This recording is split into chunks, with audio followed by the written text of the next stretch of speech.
नमस्कार, आप सभी का बहुत बहुत स्वागत है। वायरिंग वर्क कंप्लीट होने के बाद आपने देखा होगा कि पॉइंट के हिसाब से पैसा लिया जाता है। तो चलिए इस वीडियो में देखते हैं कि भाई एक फैन का कितना पॉइंट होता है, एक स्विच का कितना पॉइंट होता है, एक सॉकेट का कितना पॉइंट होता है, और यदि एक स्विच से 3 बल्ब जल रही हैं तो उसका कितना पॉइंट होगा, और यदि एक स्विच से 2 बल्ब जल रही हैं तो उसका कितना पॉइंट होगा, एमसीबी का कितना पॉइंट होगा, एक सॉकेट का कितना पॉइंट होगा। चलिए एक एक करके फुल इंफॉर्मेशन शेयर करते हैं। पॉइंट को जोड़कर इसका रेट कैसे निकालेंगे इस वीडियो में ये भी हम आपको लास्ट में बताने वाले हैं। तो चलिए अब एक एक करके फुल इंफॉर्मेशन आप सभी से शेयर करते हैं। हम सभी पॉइंट को इसी कॉपी पर लिखेंगे, उसके बाद लास्ट में जोड़कर टोटल रेट भी निकालेंगे, ठीक है।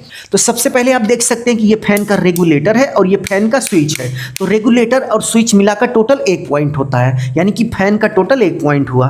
तो चलिए हम यहाँ पर लिख लेते हैं, फैन का 1 पॉइंट हो गया, प्लस ये स्विच है यानी कि बल्ब का स्विच है, इससे केवल एक बल्ब जल रही है तो इसका 1 पॉइंट हो गया।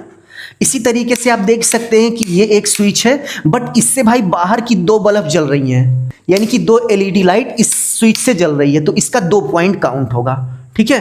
क्योंकि भाई यदि आप एक स्विच से 2 बल्ब कर रहे हो तो उस सिचुएशन में 2 स्विच लगाते समय भाई वायर लगेगा, तो उस वायर का जो लेबर रेट होगा वो इस स्विच में ऐड होगा। तो इस स्विच से 2 बल्ब जल रही हैं इसलिए इसका 2 पॉइंट हुआ। नेक्स्ट आप देख सकते हैं कि इस स्विच से केवल एक बल्ब जल रही है तो इसका 1 पॉइंट हुआ।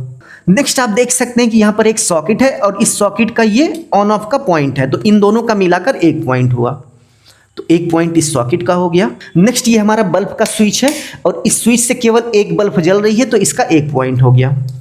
नेक्स्ट आप देख सकते हैं कि ये बल्ब का स्विच है और इससे केवल और केवल एक बल्ब जल रही है तो ऐसे में इसका भी 1 पॉइंट हो गया, यहाँ पर लिख लेते हैं। नेक्स्ट आप देख सकते हैं कि ये सॉकेट है और ये सॉकेट का ये स्विच है, तो इन दोनों का मिलाकर 1 पॉइंट हुआ, प्लस 1 पॉइंट।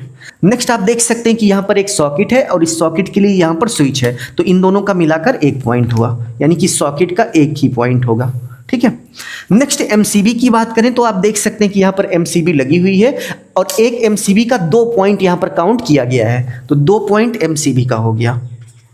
अब चलिए टोटल कर लेते हैं कि यहाँ पर टोटल कितना पॉइंट हुआ और पर पॉइंट के हिसाब से इलेक्ट्रीशियन ने वायरिंग करते समय कितना रुपए लिया ये भी हम आपको आगे बताने वाले हैं। तो चलिए टोटल कर लेते हैं तो हमें पता चल जाएगा कि इस बोर्ड में टोटल कितना पॉइंट हुआ। तो ये हमारा फर्स्ट पॉइंट हो गया, ये 2 पॉइंट हो गया, ये 2 मिलाकर 4 पॉइंट हो गया, 5 6 7 8 9 10 और 2 इधर मिलाकर 12, यानी कि टोटल 12 पॉइंट हो गए। तो इस तरीके से हम पॉइंट काउंट कर लेंगे। पॉइंट काउंट करने के बाद यहाँ पर भाई पर पॉइंट के हिसाब से 200 रुपये पर पॉइंट पहले बोल रहा था इलेक्ट्रीशियन वायरिंग करने का, बट उसके बाद जो लास्ट में तय हुआ 180 यानी कि 180 रुपये पर पॉइंट के हिसाब से यहाँ पर इलेक्ट्रीशियन का वर्क हुआ है, यानी कि वायरिंग का वर्क हुआ है। और इस बोर्ड में टोटल 12 पॉइंट बन रहे हैं, तो 180 रुपये पर पॉइंट के हिसाब से चलिए हम 12 यानी कि 12 में 180 यानी कि 180 से गुणा कर लेंगे तो हमें पता चल जाएगा कि टोटल इलेक्ट्रीशियन का कितना पैसा हुआ। तो गुणा करने के बाद आप देख सकते हैं कि 2160 यानी कि 2180 रुपये हो गया।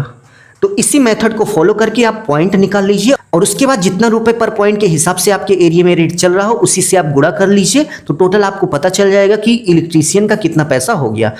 तो अभी के लिए बस इतना ही। इस वीडियो को लाइक कर दीजिए, अपना ख्याल रखिए और अपने मम्मी पापा का अपने से भी ज़्यादा ख्याल रखिए। इसी भाव के साथ आप सभी से विदा लेते हैं। धन्यवाद।